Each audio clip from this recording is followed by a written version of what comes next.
All right, let's do this dang thing. I guess we are recording, huh?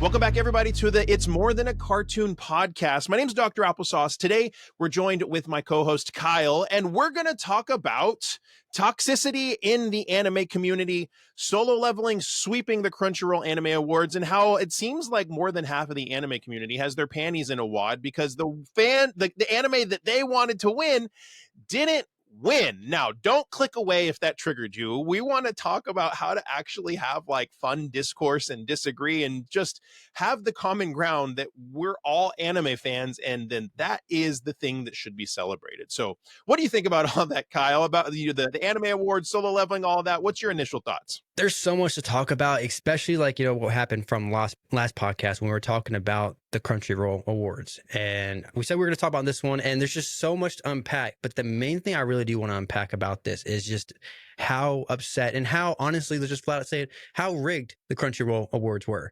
I mean, sure. It's a popularity contest. Yeah. 100%. And what I realized that through all of this, and we can go into more deep dive about, but the meat and potatoes of this is that you got to realize Crunchyroll, aka Sony, which is terrible. I've never liked Crunchyroll, but definitely don't like them now.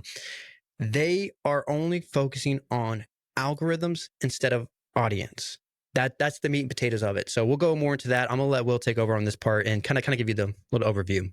Yeah. So the Anime of the Year Awards, the Crunchyroll Anime of the Year Awards, started about 8 years ago in 2017. And I think this is the thing that a lot of people forget about the Crunchyroll Anime of the Year Awards is that, in my opinion, like I've heard a lot of people talk about your perspective, and my perspective is that it's just supposed to be a celebration every year. Now, Right. Are there things that can be done to skew one way or the other? Yeah, we'll talk about that here in a second. But the reality is, it's just supposed to be a celebration, right? It's just that's the way I look at it. It's just us talking about the things that were the best and getting to vote, and then whoever wins, whatever. But it's a celebration of all things anime. So Crunchyroll started doing that in 2017, and we get the nominees in December of every year, and then I think like so, that. December, November. And it's like then a winter time. In May, the voting is done before then. And then in May, they do the actual awards.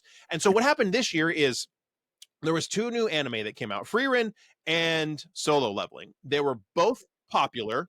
They were both good, but they're like at the opposite ends of the spectrum, right? Solo Leveling 2 different things.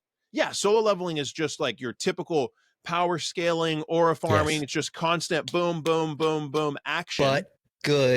But good action, fun, right? Yes. And then Frieren is almost on the opposite end of the spectrum, where it's a slow storytelling journey, beautiful animation. There's a lot more plot development. Yeah, good, but different. And you have people that have different tastes in the anime fandom. I'm one of those people that when I watch anime, I like fast-paced, awesome action scenes, really cool visuals. I like the dopamine hits in anime. And now that doesn't mean I don't enjoy really slow burn, really good character development and stuff like that. But that's typically what I tend to go to. And then you have people that want something that's a lot more in-depth that love Frieren.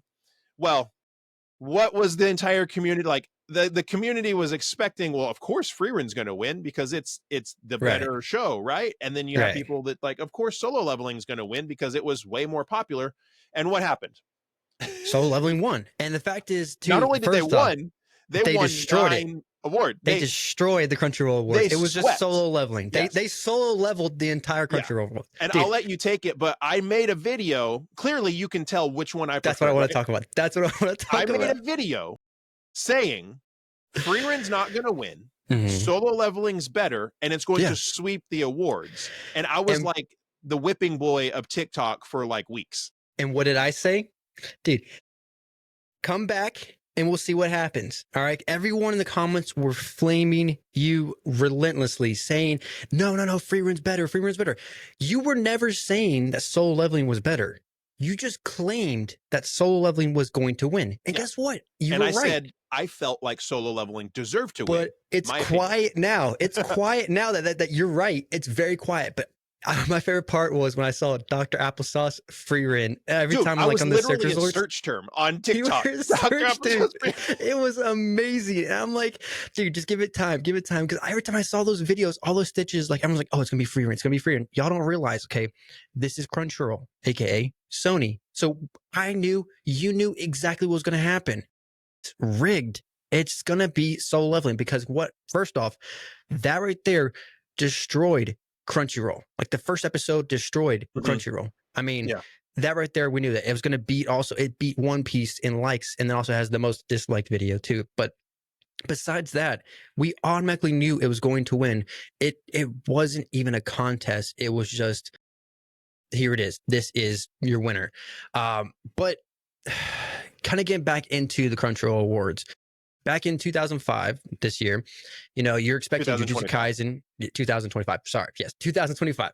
Jujutsu Kaisen, Demon Slayer, Attack on Titan, all these things you were gonna expect to be on the list, right? And they were. But you have Vinland Saga, you have, Free Ren, you have, what was it, Bucci the Rock? Bucci the Rock. You got Delicious and Dungeon that I think All of those. completely got snubbed. It was such a Oh, dude, great that one new I'll show. agree. I'll agree to that. It didn't win anything, right? I don't think it won anything.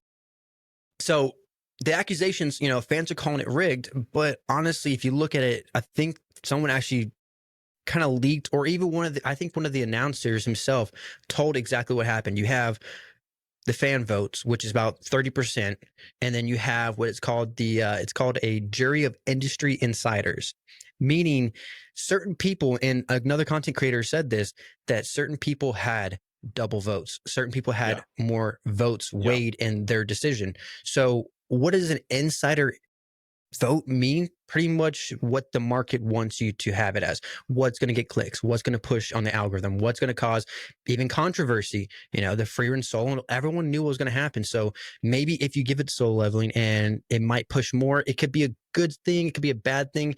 My question to you first off is, what do you think should have won? Honestly, I think Solo Leveling should have won. And let me break that down, because to me, Solo Leveling is a more enjoyable story. So I read Solo Leveling, the manhwa. I've actually to you, or just in general, like all anime to me. Okay.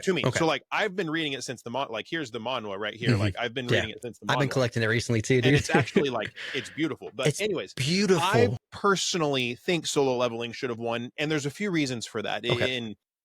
Personally, I thought it was more fun. Yeah, it was more fun to watch. And so my barometer for anime is, if I'm going to continue to watch something, I have to get to the end of the episode and be like, oh crap, I want to click to the next episode. Okay. Or I have to be thinking about it through my day, be like, I really want to go watch it. If those things are happening, then to me, it's like if it marinates. Yeah, it's successful, and I want to go watch more of it.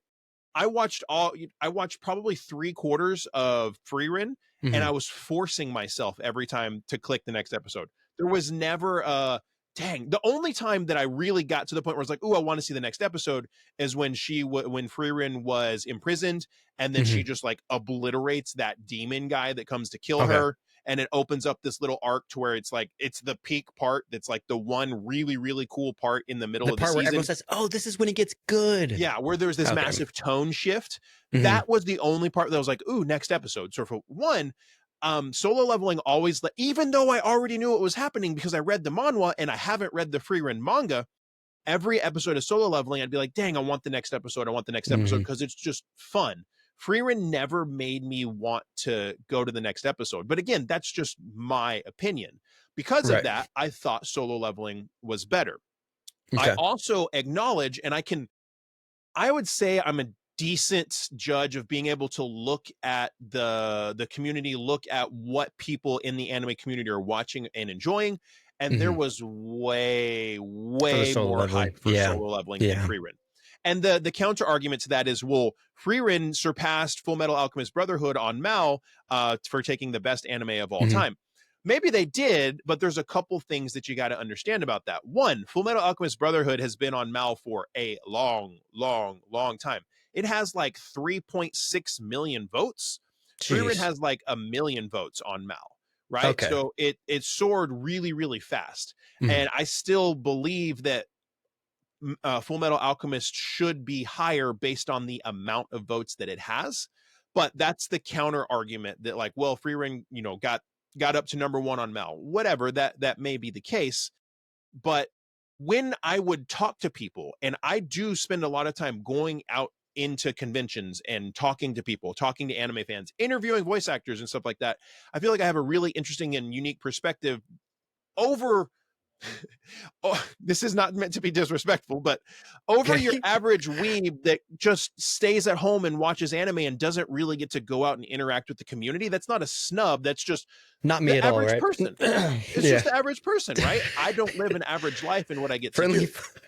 A little friendly fire there. I'm just gonna be pointing out a little friendly fire. I don't go to conventions, man. I just stay home. I'm fully acknowledging. You're good. Keep going. My life is not normal. The normal person that has a job that stays at home and watches anime is what I'm getting at.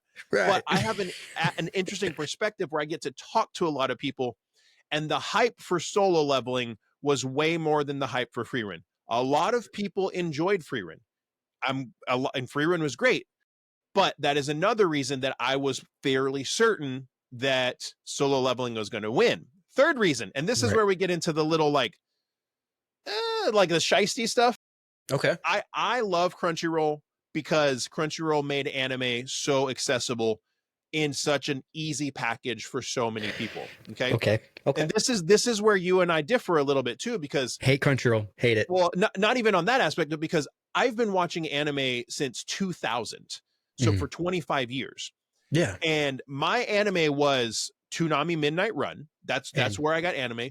YouTube. Or like literally going and rifling through used VHS bins at Blockbuster, or like even when further. New anime was coming out. Like, so here's a great example right here. Like this is my wall of awesome over here. Wall of awesome. Like this old school anime Blue Gender. Okay. I got these DVDs as they were brand new. This has 3 episodes on it. I paid $25 for this back in what the fact that you remember the amount too. Yeah. Okay. So 2001 is when this came out on DVD, right there, 2001. And so this one came out and I loved it. And then volume 2 came out a month later. And then volume 3 came out a month later. So like I would literally pre-order these DVDs at Best Buy, right? So that I can see the next few episodes. So you said there's 3 episodes on one DVD? This DVD has 3 episodes. Okay. So then it's almost like one every week, except for, skipping a week.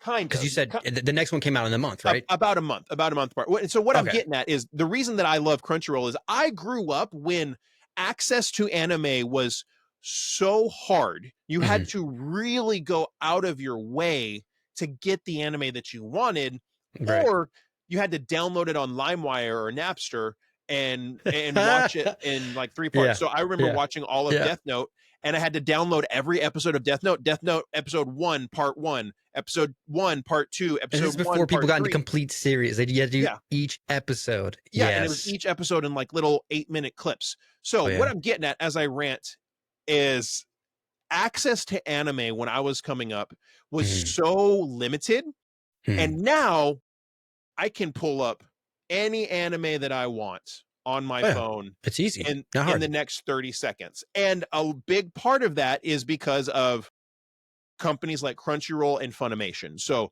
that's why I love Crunchyroll, notwithstanding all the other stuff. With that being said, we're getting to my third point of why I think I knew Solo Leveling was going to win. Okay.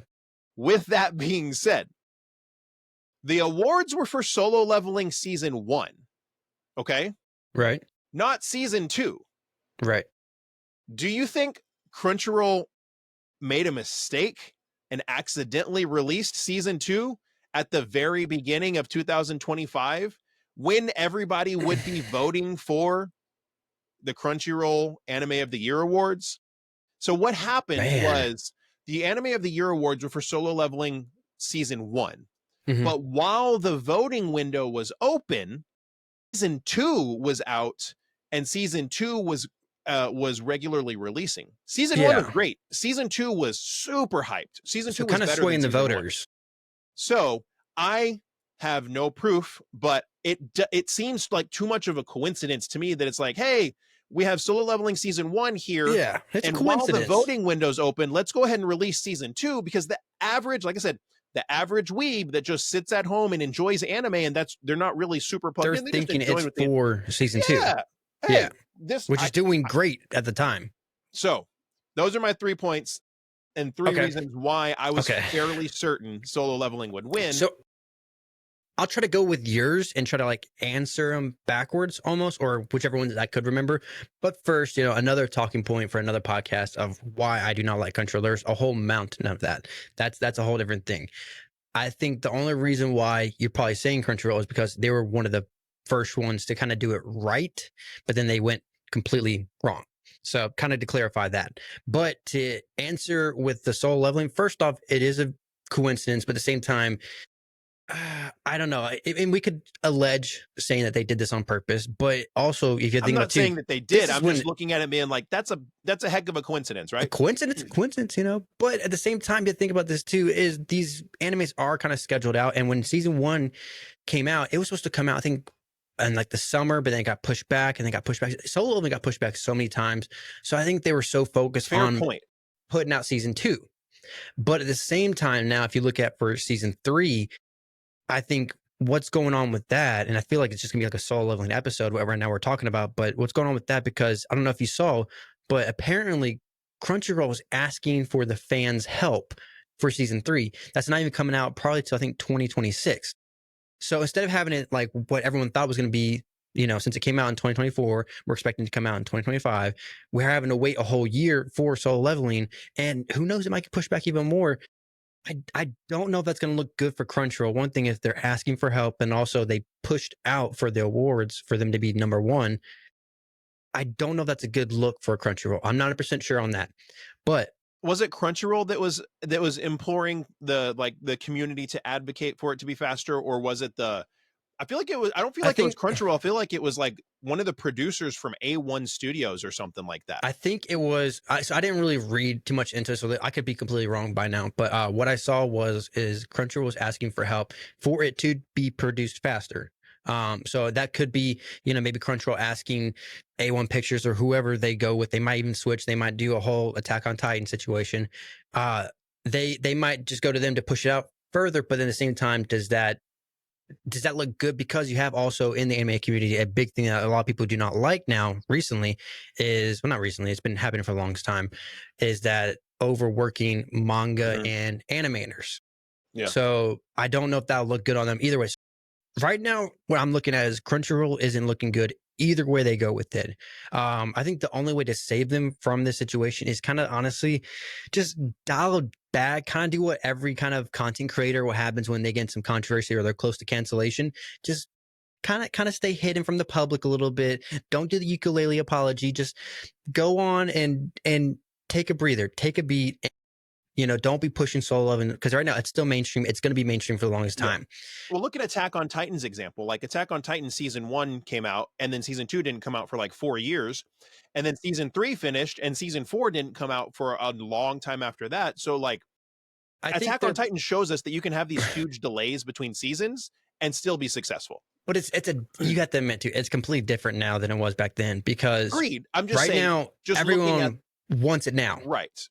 I'm just saying, looking at the example, it proved that you can have these huge gaps in between actual seasons. And it's Attack on Titan's arguably one of the best written animes and one of the best stories in anime of all time.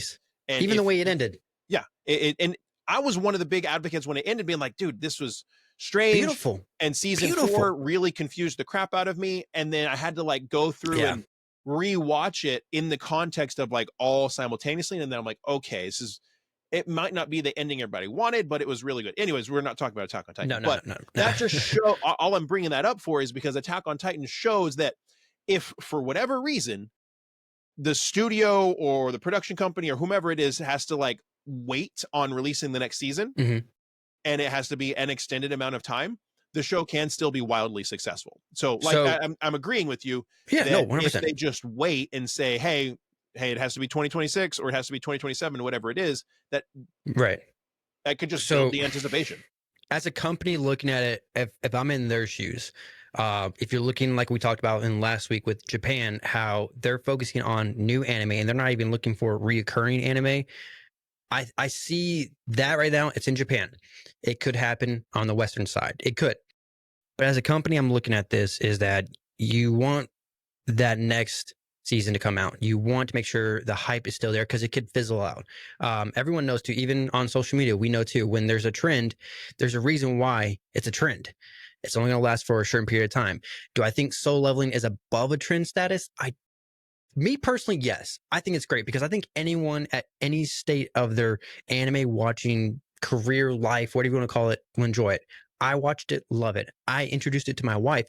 She actually, I think, was enjoying it more than I was. She was like, "When's the next episode coming out? When's the next episode?" She was looking forward to it.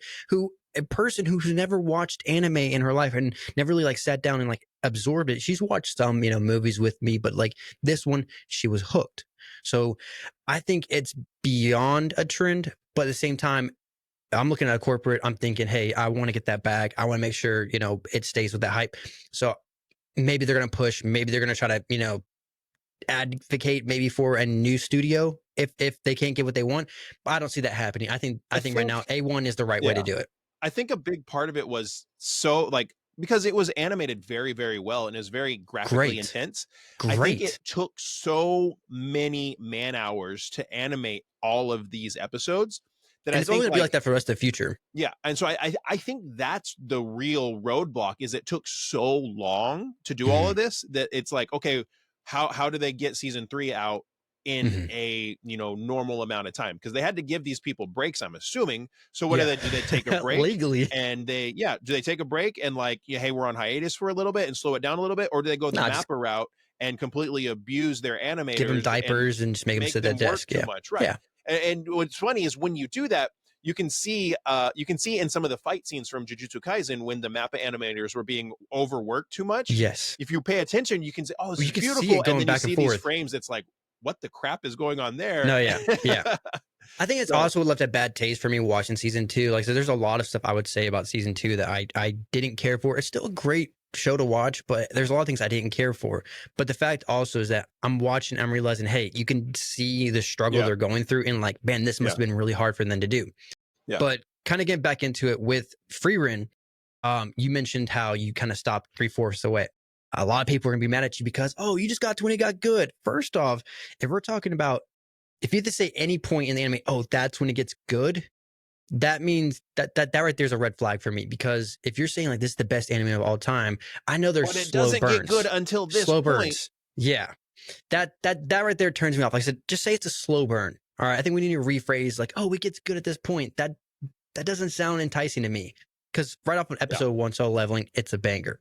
Yeah, but with that, with Frieren, I'll say I haven't even watched it.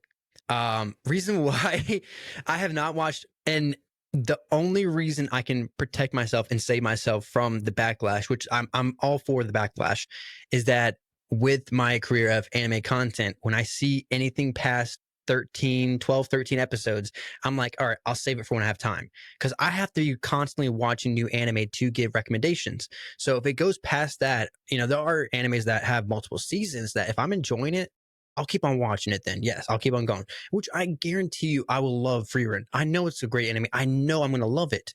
First off, the voice acting alone, dubbed, I'm going to talk about that. Dubbed, beautiful. But at the same time, I understand it's going to be a great anime, but at the time looking at, I think it's easier for people to sit down and watch a 12 episode anime versus a 26 episode anime. So that right there, my mind saying, hey, I can watch 2 animes before I finish that one season. That's my mindset. But I know it's good. I know it's good. So the thing on is, that point, so my least favorite thing to hear come out of an anime fan's mouth advocating for an anime is, well, you have to watch until this point and that's when it really gets good. The most toxic phrase ever spoken by anime fans in the entire anime community, as is going to trigger a lot of people. What do you mean you only watch 200 episodes of One Piece? You got to watch like 400 episodes. That's when it really gets good.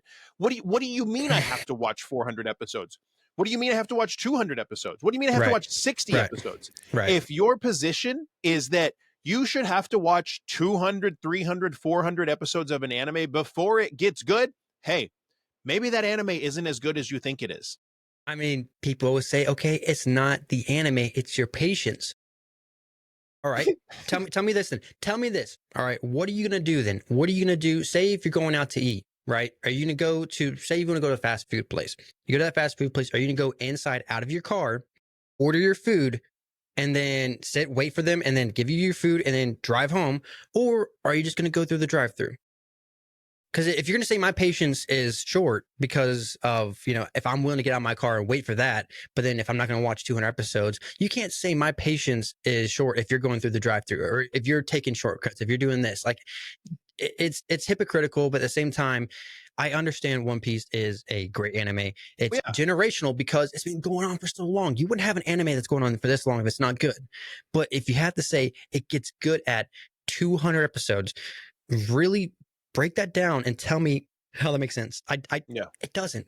Yeah. I've watched 200 episodes, about 200 episodes of One Piece, and it was good. Like, I enjoyed what I watched, but like I said earlier, I never got to that point where I was like, man, I can't wait to watch the next episode. I can't wait to watch the next episode. Right. And One Piece has this really interesting thing that, like, it's a classic and it's modern because it's still going. And it's going with, yes. And so while it's one of the greatest anime ever made, I have the maturity and the ability to look at both perspectives and say, the people that love it, I understand why they love it because maybe they grew up on it, or maybe they started it a year ago and really connected with it and just binged through everything. I get it.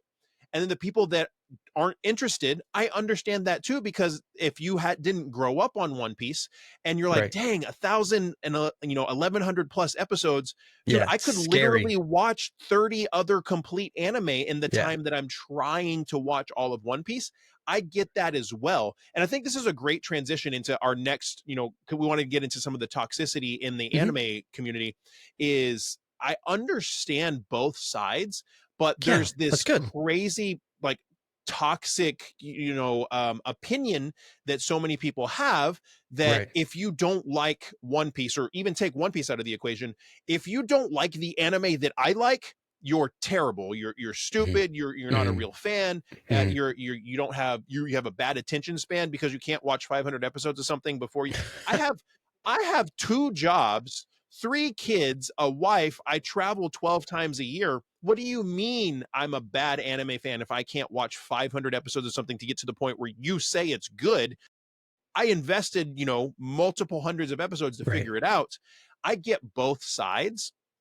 And we're in this really interesting place in the anime community where I have my opinions why, but we're seeing a massive rise in toxicity between anime fans and also towards voice actors and towards the people that are like helping create these shows for us. And my perspective is that, like, when I started getting into anime 20 plus years ago, there was a lot less people. You met an anime fan, you were just super happy that you found somebody else that liked anime. But now anime has become so mainstream. Yeah. Everybody knows anime. Almost anybody will be able to recognize My Hero Academia, Naruto, Dragon Ball Z, some of those, right? With that mainstream popularity, you get a lot of assholes that are a part of the community as well, 100%. Too. Yeah. And you get a lot of people that don't understand how to have a mature conversation, and people that don't understand that just because you don't like what I like doesn't mean that you don't like me as a person. Right. You just don't like, it's like victim mentality. It's victim mentality. That's what it is. We have so many people, like our world, our internet culture, our fast, quick dopamine, wanting these dopamine hits on our videos. Like, it's all generated and brewed this fact that so many people in the world, even outside of anime, in any sphere, but anime as well, we live in an echo chamber of what we like, the things that we're interested in. And that's just the natural way kind of our society is like, I like these things and I like these people, and this is all that I know. And everybody that I am a part of and am friends with, they all like the same things and we all agree with each other. And then you get on the internet and you hear somebody say, hey, Yu Yu Hakusho is the worst anime that's ever been made. I hated that anime, which is wrong, by the way. Yu Yu Hakusho is amazing. Okay. That is not a good opinion. That's a bad opinion. I But you wouldn't. get on the internet and you hear somebody say that, and you're like, well, how dare that person disagree with what I think? And then you go crazy and you call them horrible names and you hate on them and you say that they're a horrible person. And we have this culture of toxicity that started to happen really only online. It's not so much in person, but No, it's not too. yeah, Yeah. we have seen that. And that's why I think it's starting, because it's so much more popular. There's so much more exposure. There are Yeah. so many more people involved. So with more people involved, you're going to get people that are mean. You're going to get people that just don't know how to disagree, and you're going to get a Mhm. whole all kinds of different stuff. But So when you talked about too, especially I want to talk about voice actors. We can talk more about the toxicity, but the voice actors specifically, since we were talking about Soul Leveling, we have Alex Lee. He himself has been and no, Alex he's not Lee the only was, voice actor. yeah, he was the voice of Sung Jin-woo. Yeah, for those who don't know, yeah, he's also the voice of Sung Jin Woo. He's also in Mashal. He's in Danadon. He's also in Demon Slayer. Demon Slayer. That's the one that blew me first off, Yeah. because what first I want to talk about is he is an amazing voice actor, and I'm not, what is it, glazing. I'm not riding his coattails or anything. I'm just flat out saying this man is Absolutely. gifted and talented, because when you have certain animes, some of my favorite animes, I mainly watch dub. That's one of the backlashes he's getting, is because he's a dub voice actor. But when I watch dub, I can specifically tell, oh, I remember this voice actor from this anime. I can remember this voice actor from this anime. I did not know that he was Zenitsu until I saw his TikTok about, all the voices that he does. Still to this day, it blows my mind. I didn't even realize he was Mashal. I can hear it now, but I didn't even realize he was Mashal from Mashal. But Don to Don, he did a great performance. His range of actually voice acting is insane. First off, the biggest backlash he got, though, out of all of those amazing talent, he got from Jinwoo from Soul Leveling. And I think it is Which he did a completely, great job. He completely killed that messed role. up. The fact is, and hear me out, the fact is because everyone hated his voice when they first started the anime. Yeah. Did you watch the anime? Context, he won the award for best English voice actor, anime? right? Yeah. Bro, he gave this character life, because when you look at Sung Jin Woo, when he first started at E rank, he had an E rank voice. All right, now that he's S rank, he has an S rank voice. Just put in perspective of rating, scaling, whatever you want to call it, because when you hear his voice, it's cracking, it's weak almost. It sounds demasculine. Now look at his. You want to call it or you want to call it whatever. Two different characters, because there was a change. I saw the change in the character. I saw that there was a difference between before he went in the dungeon and then after he came out of the dungeon. There was a change. And the fact is, too, you can see his personality changing, too. Because in the beginning, you see him where he is sitting there and he's not sure about himself. The confidence is still low. Even though he has all these powers, all these abilities, he still doesn't have the confidence. So you see his voice change. The more you see his voice change, you see the more his confidence gains too. So it gives that character so much depth that it's beautiful. Beautiful. And where you can mainly see it too happening is with the snake battle. If you haven't watched the snake battle, every time, goosebumps. Yeah, That's when there's I want you strength. Realize, oh, he's about to kill. It's on a whole different level. It's a whole different level.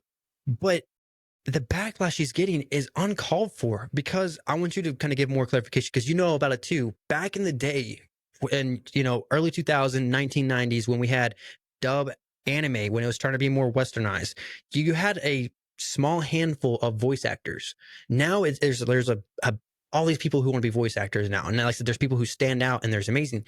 But I feel like it's a different era now, and I feel like that people should be giving gratification to the new voice actors versus, oh, it's dubbed. Well, maybe you're still focused on being when it was back in 1990 and 2000, when there wasn't that much range, when there wasn't that much audio. For me, like an audio file, I can hear it too when I'm listening to certain things. I was like, if they just done this to their room, if they done that to their room, their settings or anything like that, like the EQing, it would have made it better. But now that we have that information, they're still hesitant on dub. Yeah. There definitely was a time when the vast majority of English dub was unwatchable. Mm-hmm. Oh yeah. But now we're in a time where the vast majority of English dub is either at least watchable, if not really, really, really good. Mm-hmm. And back in the day with ADV and the beginning of Funimation, you had Chris Sabat I miss and Funimation. a bunch of the original Funimation guys, Chris Sabat, Justin Cook, Kyle Herbert, Monica Rial, all of those guys. The dubbing that they were doing was really good. But Yes. then a lot of other stuff was really, really bad. Well, now here we are 20, 25 years later. Honestly, a lot of the English dub that's coming out is really, really good. Now, nothing will ever hit as good as the original Japanese audio because there's just something about the Japanese language that they actually go to school for this. Yes, and they can be so much more emotive. Like you can just feel the raw emotion from the Japanese language. There's nothing that we can do in the English language that's not our fault. That's just the Japanese language. Yeah. But their dialect. Yes. And now the vast majority of English dub is either good or very, very, very well done. And so we're having new voice actors like Alex Lee come up, who I believe Alex Lee is going to be the next Bryce Papenbrook or Chris Sabat. And by that, I mean, have these. I dare say he's even more than that right now. Cause his range alone.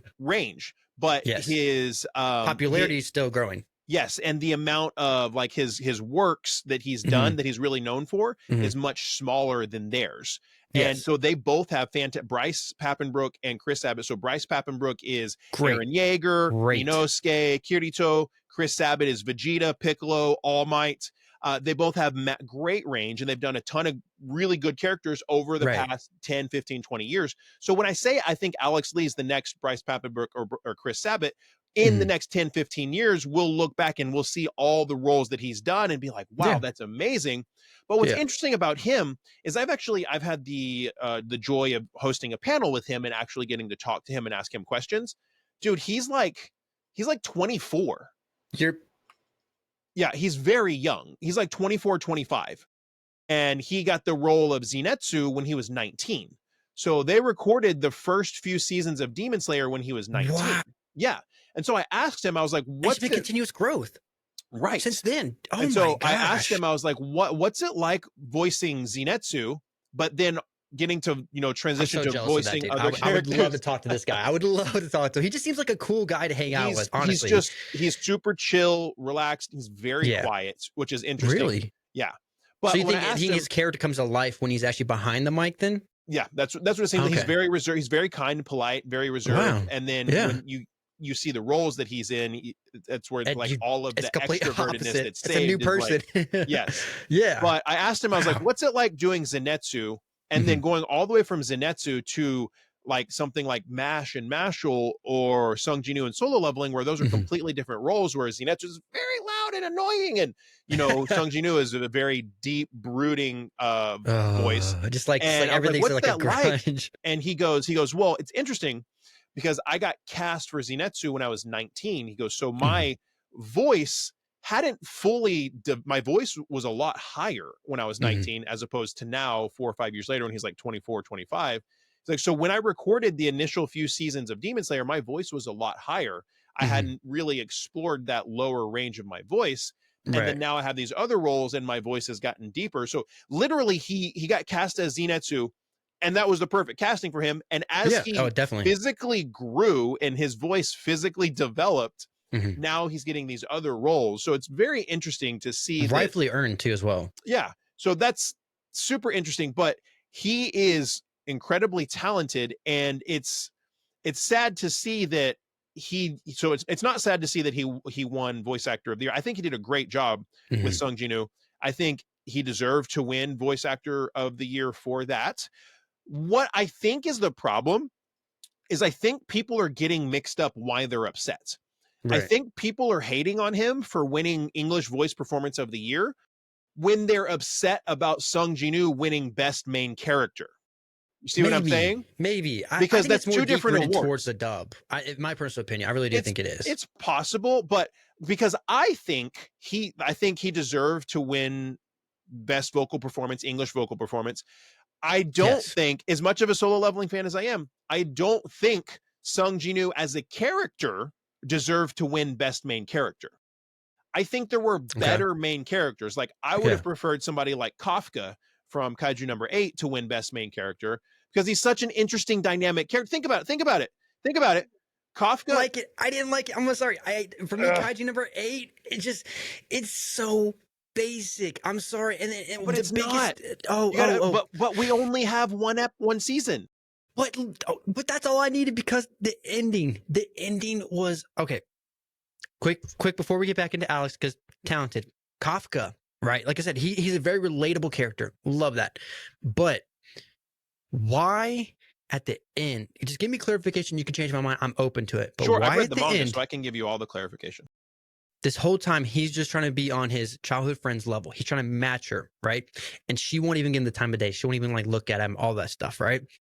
When he gets caught for being, for everyone finding out, no spoilers, but when he gets caught, why does she release him then? She says, you have to do it on your own. You have to catch up to me. You have to do it on your own. Why does she help him? That's what pissed me off. Because like, if honestly, you had a whole different story we could have gone off of him getting out of like, being confined, or him maybe even escaping or something like that, making sure he can get to her level. Why did she help him? That's what right there, it's still to this day, it's left a bad taste in my mouth where. So you've only watched the anime, right? Yes, I've not read the manga. And I honestly, after watching the anime, I had no intentions of reading the manga. All of that, there's dynamic that's explained further after that like you see, because her name's Mina, right? I think her name's Mina. You learn more about her position, her ranking, the power that she has, some of the power that she doesn't have. So you learn more as the manga goes, and to kind of understand a little bit more. But also, I don't like the season 1 of the anime ended where he's still in captivity. Like they put him to battle against the main main captain. She vouched for him to free him. And that's the thing that's what doesn't make sense to me, because like when he was a 0 power level, she didn't want to help him. She was like against him. But yet now she wants to help him because of what? Because of what? But you got to think. Here's the depth of the character of her, right? Once he gets into the Japanese Anti-Kaiju Defense Force, JADC. Once he gets into the Anti-Kaiju Defense Force and she sees that he's there, you got to think about Mina's perspective. She is the captain of Squad 3 or Squad 8 or something. Mm-hmm. So she's like one of the most powerful in the country. She has all of this responsibility. She has all of these subordinates that look up to her.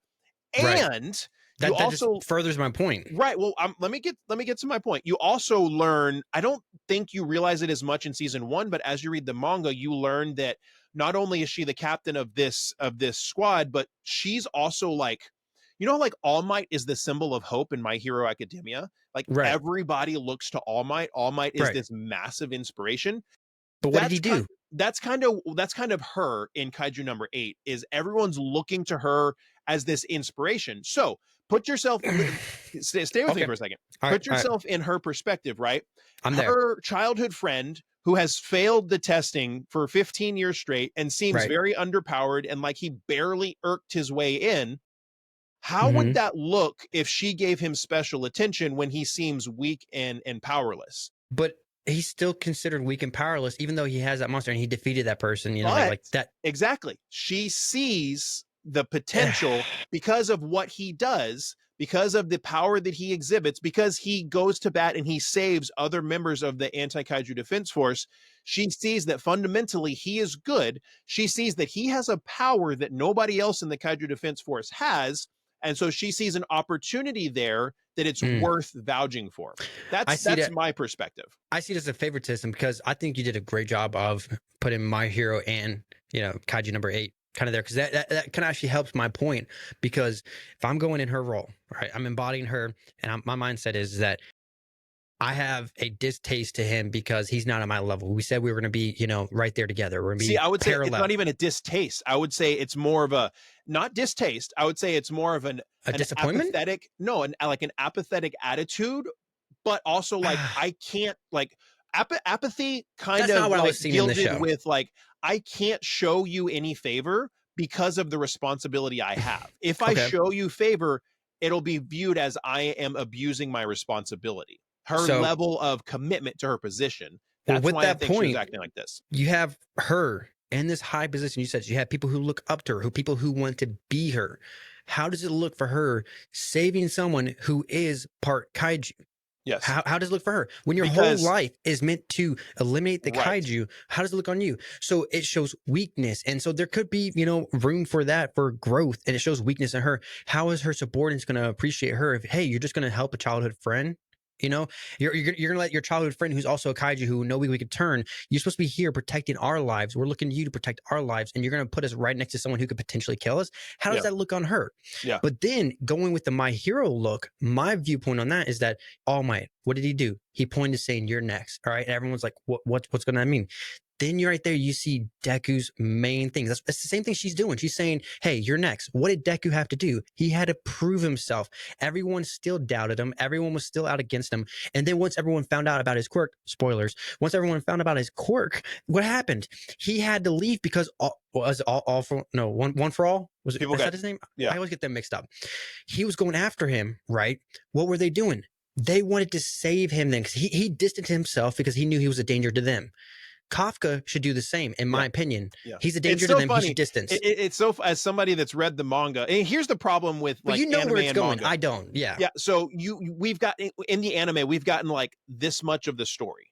They've just barely scratched the surface of everything that's happening. Yeah. So a lot of the grievances that you're bringing up are valid, but say like they get answered potentially. Okay. Yes. I'll watch season 2. So you're talking about where like Deku gets ostracized and like they're trying to bring him back. Like there's it's actually a lot of similarities, which I've never really put the 2 and 2 together before, but there's similar things that happen in Kaiju number 8 as well. Yeah.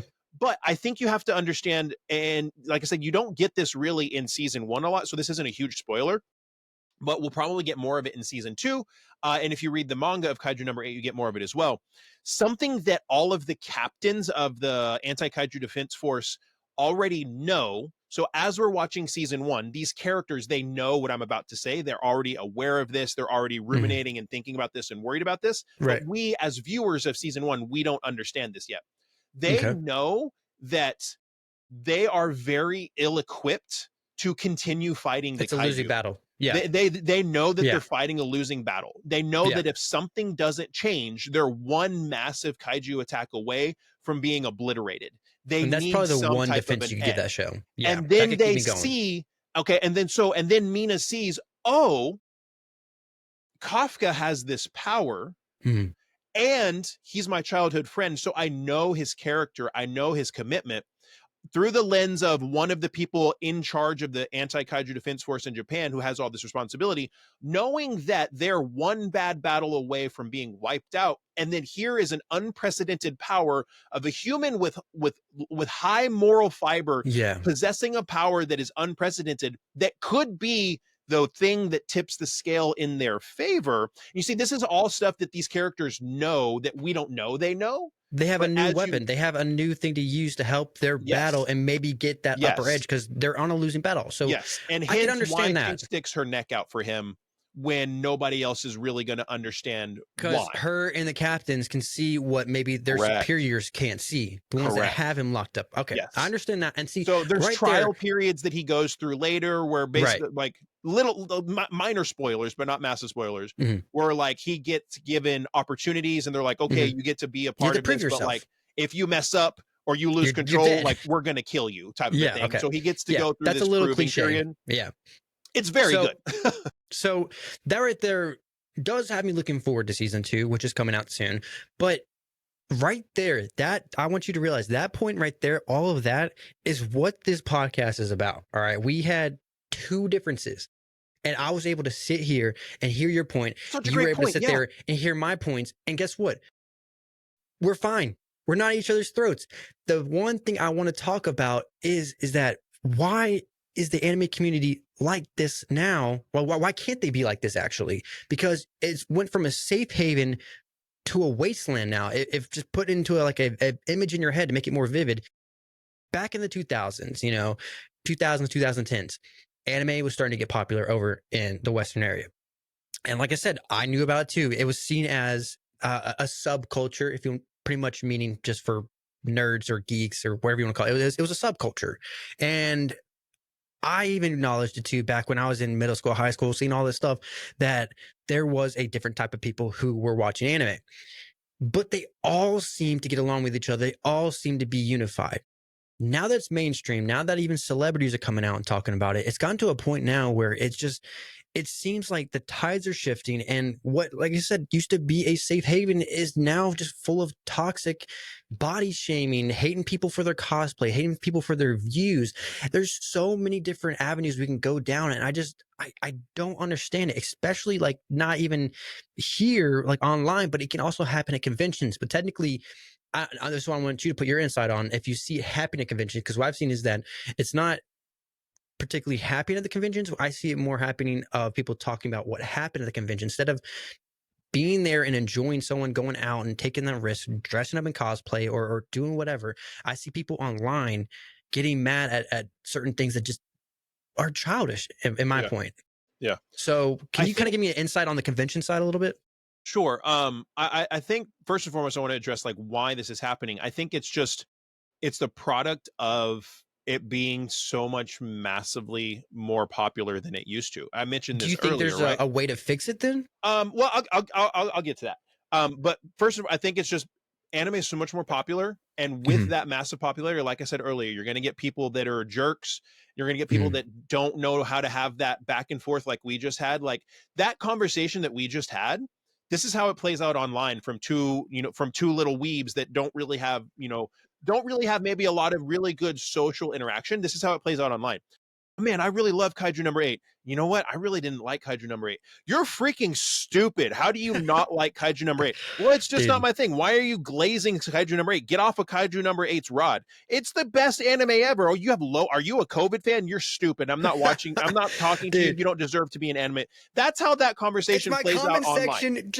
You just read my comment section. Yeah, 100%. Oh my That's gosh. how that conversation we just had, that's how that plays out online between people that are just words on a screen, and maybe they don't have a lot of the ability to engage like we do, right? So from a convention perspective, I don't see a lot of negativity at conventions. I see a lot of people having fun.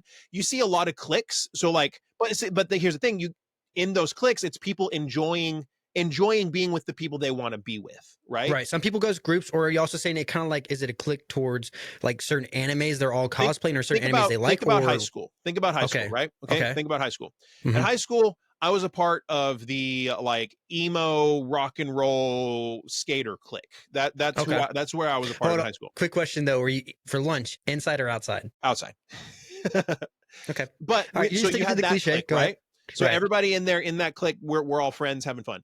But then we also had the jocks that would always, be together having fun. And then, kind of sometimes interspersed with the cheerleaders. And then you also have the band nerds that are hanging out, and they're all having fun together, and they're all doing their own thing. And then you have all of like the skanky chicks and the those people, the people that gals, would party all the time, right? So you have these cliques, right? You have these different cliques. Well, at an anime convention, it's the same thing. You have your different cliques of people that they're all enjoying being together with each other.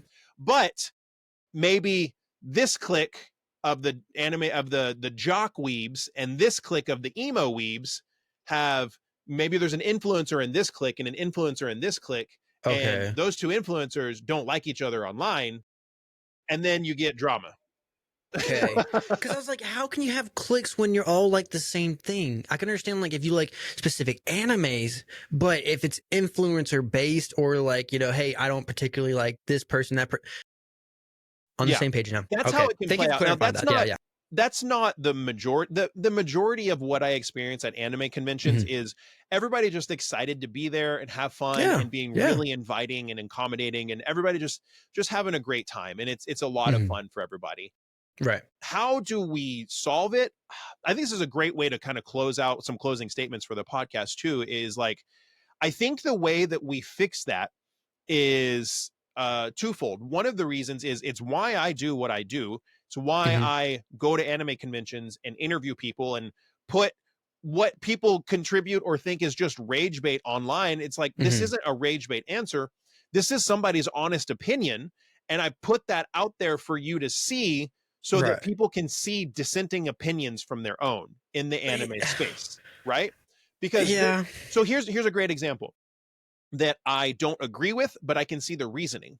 The first viral video that I ever made was a guy dressed as Saitama, Uh-huh. who's bald with no eyebrows.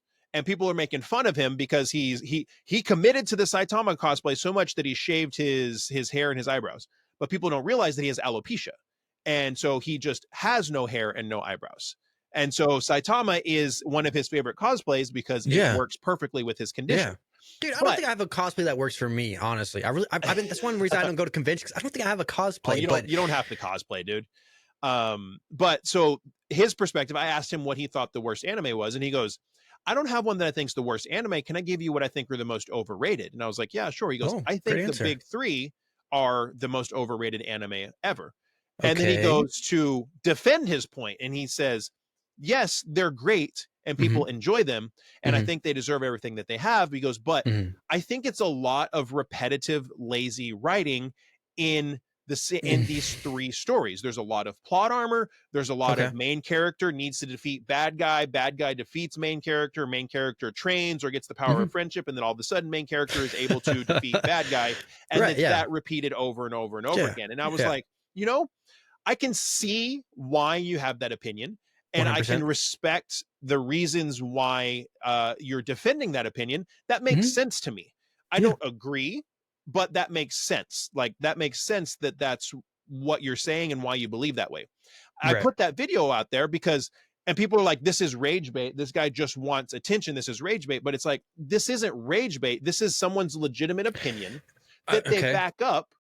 And while we may or may not agree, he's allowed to have that opinion. So what I'm getting to is, I like to put that stuff out there so people can see differing opinions, and that opens up the opportunity for people to talk and discuss.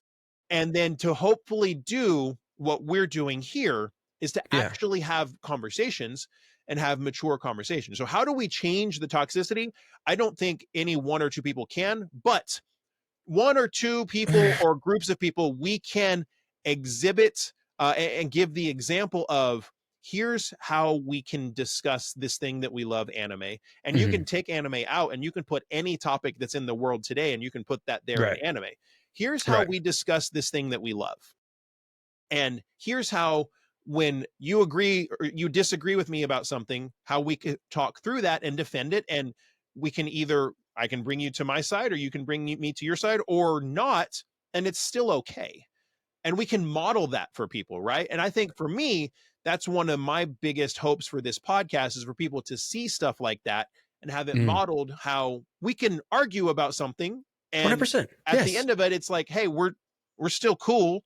We're still friends. Let's talk about the next one. On to the next topic. Maybe world hunger. We'll solve that too. I mean, there's something. I think that's how we do it, is more people like us model this and advocate for this. But the reality is the toxicity will probably never go away, just because as things get more popular, you get more people involved and things get more and more toxic. I think the way to fix it, the only way to fix what's going on in the anime community with the toxicity when it comes to even, the rage bait, all this stuff, I think the only way that can change any of this, and is what we actually demonstrated in this podcast, was perspective. Perspective can change your way on everything. Look at my viewpoint, look at their viewpoint. All right. Understand where they're coming from. Because when I'm hearing what you just said, how the big three, with him saying the big three is overrated, I'm like, why is he saying that? What drove him to say that? Then you said, because of fight, friendship, go back, defeat this enemy, lose, win, all this stuff, that how it seemed cliche.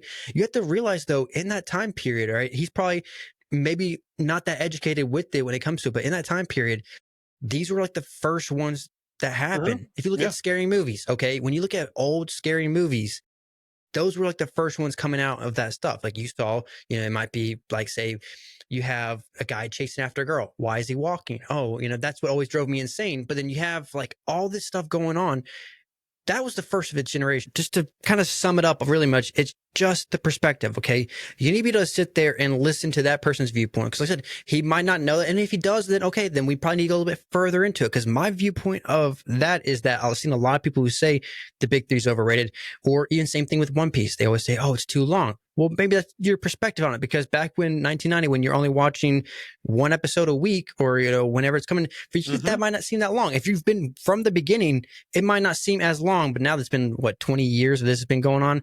It's long, but it's just your perspective. So that's what people need to realize too. And sometimes people aren't going to see the way you like it, because like I said, I'm a dub defender. People love to attack me for giving people recommendations, especially if they're dubbed or even talking about dub. Who cares? I like what I like. It's still anime. Yeah. So I think that's such a good point. It's still anime. We all just still look at the anime. person's viewpoint. Look at, hey, we have something we can agree on. Okay. Because if you want to go even further beyond anime, which we're not, but if you look at it, we have something right there. We have a defining moment or a defining point that we both like anime. So we have something we can go off on there. That's how friendships are based off. Like as just two dudes talking to each other, you can find one thing you like about each other. You can become best friends for life. So the fact is, common ground. Find common ground, and you can build a friendship on that. Yes. So why is it for online? Is it just because it's people don't agree with it? I don't know. It goes deeper than that, but what to solve it? It could just be two people. I believe in my personal sense, I believe two people can change it. I'm not saying it's us two, but I'm saying like someone's got to get to the point where hey, I'm not going to be like this. I want to see that person's perspective. For me, like I said, I didn't like Kaiju number 8, but now I'm looking for season 2. So I need to actually end up not liking it, and you have to humble yourself and be at the point where like, hey, you know what? Will likes it. He's going to defend it. Let me hear what he has to say, because he might be able to change my mind. And you did. But the fact is, though, is my guards going to be up for season 2? Yes. But at the end of the day, I'm going to give it a chance. And if I don't like season 2, then guess what? I'm done. But I'm willing to give that chance. I'm willing to humble myself and go out on a limb and try something maybe I'm not used to. Maybe try something I might not like, and see what happens. Because that's what happened for me for my anime community, or my anime journey, if you want to talk about it. I knew I wasn't going to like anime. I knew I hated it, right? I didn't want to like it. I need something to put on the background. I put it on. Guess what? Here I am talking, raving, encouraging other people to watch anime. So humble yourself for a moment. Look at a different perspective. Because like I said, I saw my friend. I was like, why was he so obsessed with this for so long? Why did he keep on trying to recommend it to me? I looked at his viewpoint, humbled myself, and now I love anime. So I think that right there is, first off, a great way to stop talking about it. But at the same point, like this also kind of gearing what I want to talk about next week, because Will, like you mentioned, you're going to convention this weekend, and it's Collecticon. Which one is it? Dallas. Yeah. Oh, that'll be so cool. First off, next week, what you're expecting to see from us is I definitely want to talk about your convention experience there. Anything that happens and all that, let us know. I want to know how it was, because by the time this comes out, you've already been there. Yeah. So definitely want to hear about that from next week. The day that I'm getting home. And then we can kind of maybe tie in a little. That is true. Yeah.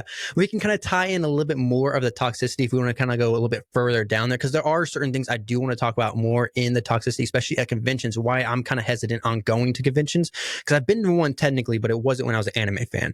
So I don't really consider it as a convention, but I do want to talk about that next week. Honestly, I think, I think, I don't know. I get so excited. I want to do more and more with this, but it's been over an hour of us talking about anime, and it feels like it's been like 10 minutes for me, if I'm being honest. Yeah, man, it's good. Like it's fun to have conversations about things you enjoy, and I have to agree with everything that you said. Like, just find common ground with somebody, and anime can be that common ground. And I think 100%. It just takes, like you said, like the analogy that I come up with, as far as like, hey, can we help shift the overall tone of the anime community online from toxic to less than toxic? Can we do that? And here's the analogy that I come with, and I'll close with this. There's a story, and it's I don't remember exactly how the story goes, so I'll just make my own elements. But there's a story, and a little boy and his dad are walking down the beach, and they're walking down the beach, and they just see thousands of starfish that have been swept up with the tide. And as the tide goes back out, the starfish are stranded on the beach, and they're going to die. They're going to die because the tide has gone out, and the tide's not going to bring them back in. So as they're walking, every couple of steps, the little boy bends down, picks up a starfish, and throws it in the water.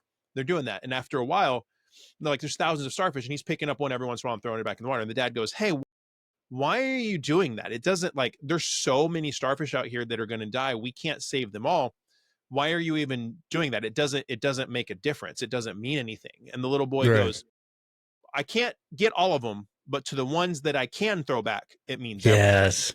Yeah. And that's the analogy to think about with this is like, maybe us doing this can't convince the entire community that it's okay to disagree and have fun debates and still be anime fans. But for those of y'all that actually do see this and listen and learn, that means everything to that one person. 100%. And then maybe that yes. person can take and do the same thing and reciprocate. And maybe we can get to where, you know, the anime community is don't get me wrong, the anime community is still a great place and very supportive in a lot of ways, but there is room to grow and there is room to support people that don't, you know, we don't all have to like the same thing. We can find common ground and still enjoy anime. And that's really what we want this podcast to be. So if you enjoy the More Than a Cartoon podcast, make sure you're following it everywhere. We're on every platform. Make sure you follow it every here, mainstreaming. wherever you're listening. Yeah. Wherever you're listening to it, make sure you're following, subscribing so that you can see new episodes. We'll do an episode every week.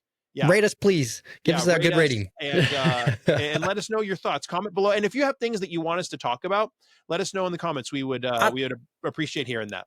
I kind of want to add a little segment into it too, where we maybe go and ask maybe some viewers or listeners some questions that they maybe want to ask them for the podcast, and we can answer them too. We can do little segments. We can both be at the same convention one day and do the podcast at the convention, which I have done. That means going outside. I don't want to go outside.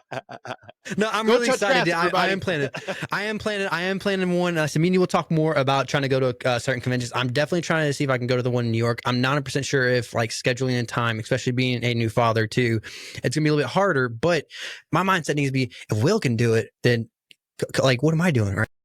Oh, 100% definitely to do that. I love it, man. Great way to end the podcast. All right, everybody. Until next week. Peace out. Go touch grass.